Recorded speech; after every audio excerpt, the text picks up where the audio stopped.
Nicole has dedicated her life to creating awareness about Indigenous people through the media.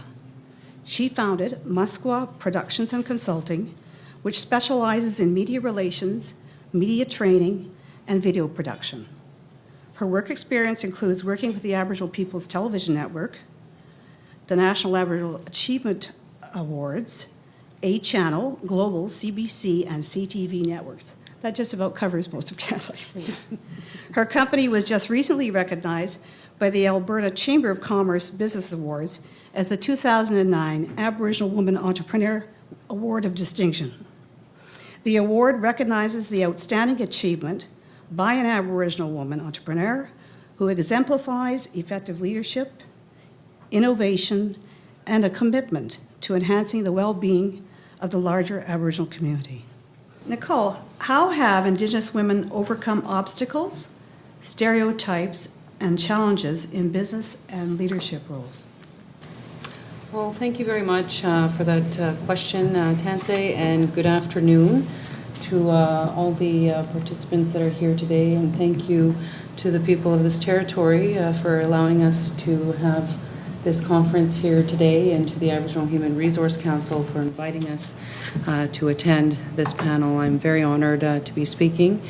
And I believe in overcoming obstacles in my journey.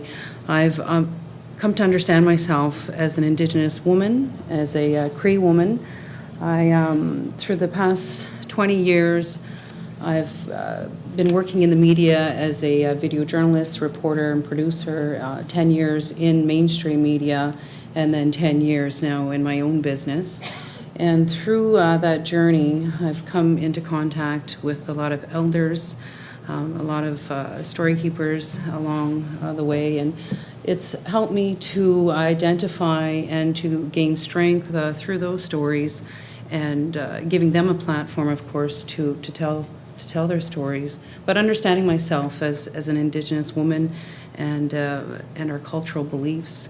So in overcoming some of those challenges and obstacles, I have looked to our culture, but also in educating myself. I've gone through post-secondary, of course, and I would say that the biggest thing that I can do in terms of those obstacles or stereotypes is looking back at yourself, as Dr. Palche was mentioning, and looking at the fundamental belief systems of your own nations.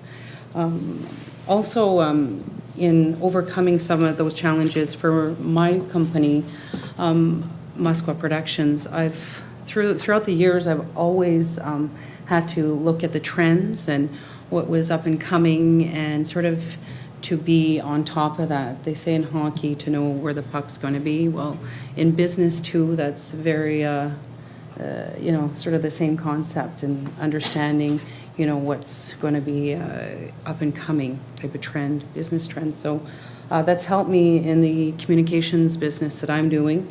I work with a lot of Treaty First Nations out west, and work with a number of First Nation governments, leaders, and I look at breaking down those stereotypes and barriers every week with what I do, putting out press releases and having press conferences and dealing with assignment editors and reporters, and it's been a true passion of mine, and I believe we're all ambassadors in what we do, and especially if you're going to own a business, I believe that you need to definitely educate yourself on those questions that people will obviously ask you, and I'm sure every one of you in this room have probably been asked a couple of crazy questions just being Indigenous, right, in this country. So I realize that there is no such thing as crazy questions anymore.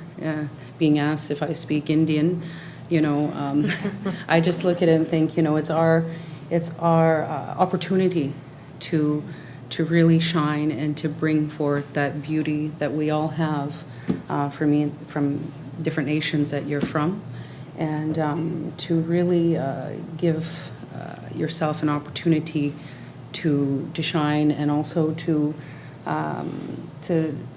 say what you do for a living or what your passion is. And for what I do, I look at it as not just a career, but it's a part of my spiritual walk while I'm here on this earth. And I've been really blessed in doing what I do for a living. And just I just want to thank everyone here for listening. And I don't want to eat up too much time because I know we have about 60 participants online waiting to ask us some questions and along with yourself. So thank you very much.